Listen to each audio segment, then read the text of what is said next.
What's up, everybody? This is Raymond and James with Real Country Jukebox on our March Madness edition.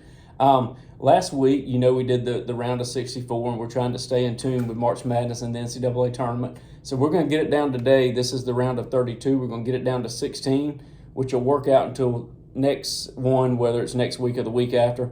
It'll be in tune because obviously you all know that following March Madness, Sweet 16 will be finalized on Sunday. So we're going to have this line up with that. So we got the round of 32. We don't know what each other's answers are. We're going to talk about it. And this is what we're down to. You can see it a little bit better than you did last week, but next week, as we said, it'll get bigger and bigger, and you'll be able to follow along. Yeah, I'm going to also redo the Facebook bracket, too, for next week. It should be bigger also. And another thing, I noticed every weekend we got a couple new subscribers. So if anyone has subscribed recently and didn't check out the 64 songs, it'd probably be a good idea to start there and then come here because this is like the sequel to that, just in case y'all didn't think of that. So, all right, well, to start off for the 70s, we have Hello Darling by Conway Twitty up against Eastbound and Down by Jerry Reed. And I have Eastbound and Down by Jerry Reed. And as you would have it, I've got Hello Darling. I think my thing that I felt like Conway had to make this to a degree, and Hello Darling is a prime example of what Conway did. One thing I think that sets us, I love Eastbound and Down. Y'all all know that. But I think the thing that takes Hello Darling for me, or one of the things, is not only was it a coined phrase, but it became, for the most part, his opening number at his shows. I mean, a man can just come out and say, Hello Darling, crowd goes crazy, and that's kind of how he would start off his show, and then go on throughout whatever. It's definitely debatable. I love Eastbound and Down. I got something I want to say to that. Oh, yeah, go ahead. I think, really looking at it, Hello Darling is the better country song. They're just so opposite. Exactly right. Yeah, I'm going to go and pull the trigger on Hello Darling, if you're good with that. Okay, I'm good with it. Hello Darling is the first team in the Sweet 16. All right, next we have The Devil Went Down to Georgia by Charlie Daniels versus Family Tradition by Hank Williams Jr. And I had The Devil Went Down to Georgia by Charlie Daniels. I had the same thing. And honestly, that one I definitely wrestled with. I mean, they're both iconic. That's all there is to it. Yeah. And I could see you having Family Tradition all over it. I thought it was going that way, but I know you love both of them too. Yeah. Well, they're just so iconic. To be honest with you, man, with the arsenal of songs that Hank Jr. has, Family Tradition may not even be in my top 10. Yeah, I mean, I love it, but he has a ton of good songs I love. Next, we have The Gambler by Kenny Rogers up against Louisiana Woman, Mississippi Man by Loretta and Conway, and I have The Gambler. I do too. Popularity might be about the same, but I always go with the story. The story is what makes country music. Yeah, and I was thinking about it for this podcast and the ones carrying on too. It's going to kind of come down to winning and losing. I mean, because we said a lot of what there is to say during the last one. Right, that's right. So, next we have Coward of the County by Kenny Rogers, and who's going to... Oh, and Code Many Colors by Dolly Parton. And I have Coward of the County by Kenny Rogers. I'll go with that. I can't remember if I sat on this one and didn't come back to it when we were, thinking it over. But this is one I could definitely go either way on. I think I was leaning toward Coat of Many Colors because it just tugs at your heartstrings. But I have absolutely no problem saying Coward of the County. It's phenomenal. And I could have went with Code of Many Colors. So. Coward of the County is the winner. Okay. For the 80s, starting off with the 80s, we got Who's Gonna Fill Their Shoes by George Jones and Country Boy Can't Survive by Hank Williams Jr. And I started out with a question mark here for a while. It is tough. And I really dove deep into some thought, man, and I had to go with Country Boy Can't Survive. And I totally would have chosen Who's Gonna Fill Their Shoes because I just think it's one of the most dedicated to your peers and heroes songs there's ever been. But Country Boy Can't Survive is the bigger song. I can roll with you on that one. All right. We got Poncho and Lefty by Merle and Willie and The Chair by George Strait. And I put Poncho and Lefty. I don't hate The Chair. I know you don't. And I put The Chair. I had a feeling. Yeah. And that could go either way, man. I'm not. It can. It's just that storyline. Well, both of them are great stories, though. They both tell a story. That Poncho and Lefty storyline is just so solid, man. Yeah. but I don't have a. I'm not going to really go too hard on debating that. The one. 3 verses might sell it.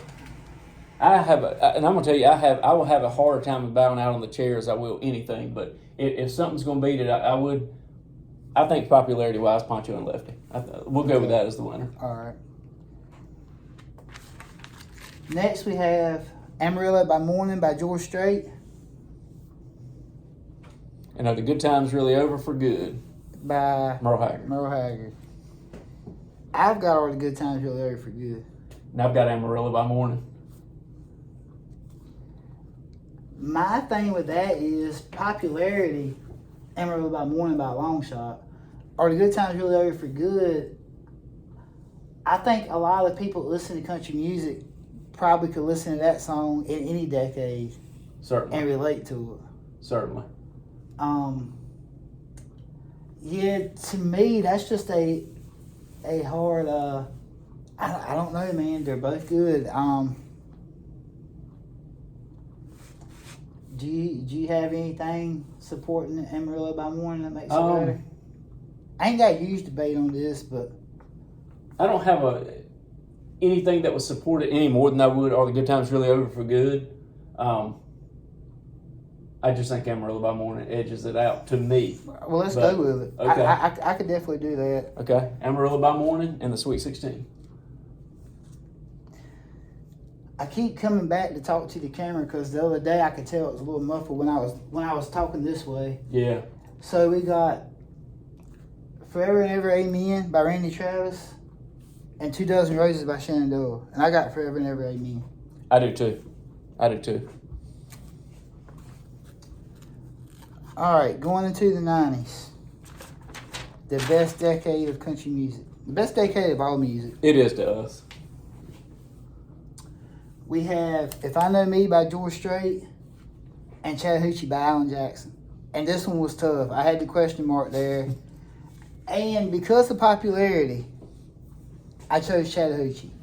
Yeah, I chose Chattahoochee by a good bit, and that's definitely nothing against If I Know Me. That's such a good song. If I Know Me is my second favorite George Strait song. Wow, yeah. So Yeah. that I know how that makes a difference. And my too. first favorite is Baby's Got to Do It Goodbye. Oh my goodness. So, and I don't even know why this is that didn't end up here, but anyway. And it's funny you said that because just like you were saying about family tradition with Hank Jr., we both love Alan Jackson. That's been well documented, but Chattahoochee's probably not in my top 10 favorite Alan Jackson songs by any stretch. Yeah. But it's just so iconic with, the water skiing on the video with the boots, and it's just, that's probably the first song people think of when they think of Alan. And it sold a lot of grape snow cones because they ain't even the best flavor.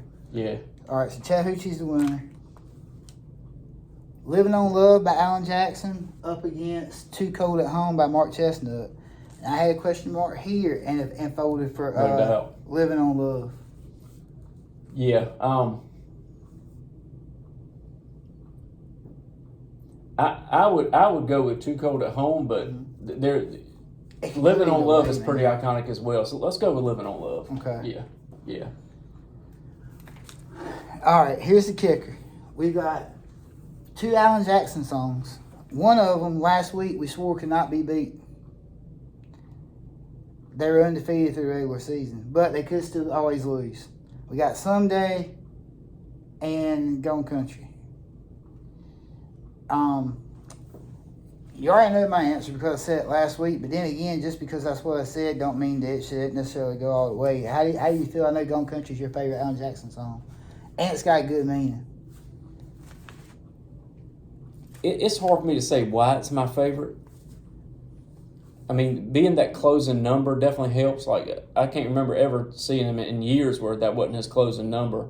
And that video is just so good. But I think if you're talking about lyrics, and we're lyric guys, I mean, I think if you're talking about lyrics, it's got to be Someday. You sure? I think it still rolls. Yeah, 100%. Yeah. That kind of surprised me because I know you love Gone Country. That's why I wasn't completely, going to go too far on it. Right. No, I think you got a good call there. All right. Alan is sweeping that division. Sweeping the 90s. We're at odds. All right. We really didn't plan it that way. We got The Fool by Leanne Womack and Little Man by Alan Jackson. Shocker. And I chose Little Man by Alan Jackson. And I had to go with The Fool because I can see that. it takes a couple minutes to figure out what's really going on in that song. And Yeah. I'm the fool in love with the fool who's still in love with you. That's just good writing, man. I really wish that Little Man hadn't been paired up with that, and I'll tell you why. Because, well, man, all of these songs up here are great country songs, but I've got a couple I've heard that have already lost of mine that I'm thinking, man, I wish it hadn't been paired up. Yeah. I understand exactly what you're saying. because Little Man, there's so many people in small town America, even if you don't live in the country, that agree with everything in that song. But The Fool, I mean, if not every song in the 90s is going to be Alan Jackson's song. So I'm okay with going with The Fool. I'm okay with that. The Fool makes it to the Sweet 16. The 2000s. I have found that the 2000s was a lot better than I remembered. 'Cause Yeah. I mean, these songs, of the 4 that we had to choose from, I've got 3 of them with question marks. So we've got The Good Stuff by Kenny Chesney and 3 Wooden Crosses by Randy Travis. And I have 3 Wooden Crosses. I did too. That's 2 good messages, though. Drive by Alan Jackson and Troubadour by George Strait. Man. And that was a tough one. I ended up going with Drive. I did too.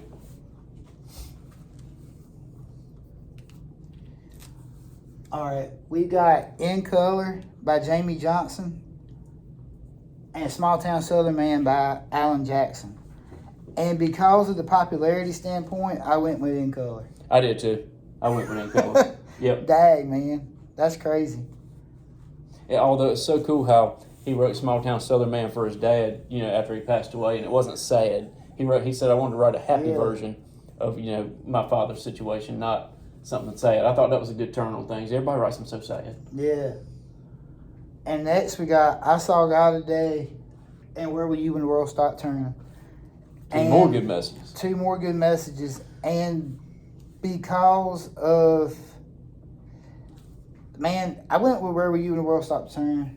I did too. And I went with that just because, there's a lot of people now that have done graduated high school that this is something they read about in a history book. Yeah. But the people that were alive when that song came out, every time they hear it, they know exactly where they were. Yeah. And that's my case, and that's why that one's going to be hard. From a country music standpoint, it could definitely be beat. But just from an all-around stops you in your tracks, it's hard to beat that one. And the fact that he didn't want to capitalize off that tragedy and those events, and he just he didn't really want to record the song for that reason, I thought was very unselfish of him. A lot of people would be selfish. But and at the same time, that song I don't know any other songs that the whole song is pretty much questions. The whole song is just question. Yeah. And it makes you think. That's a good song. Yeah, that's right. So that's our Sweet 16. Yeah, we wrapped it up, and next we'll have 8, and those 8 are going to kill me because this 16 did. I mean, this was tough. You know what I mean. It's highly unlikely at this point that anything couldn't go either way. I know, man. So this is fun. Yeah, we enjoyed it. All right, see y'all next time.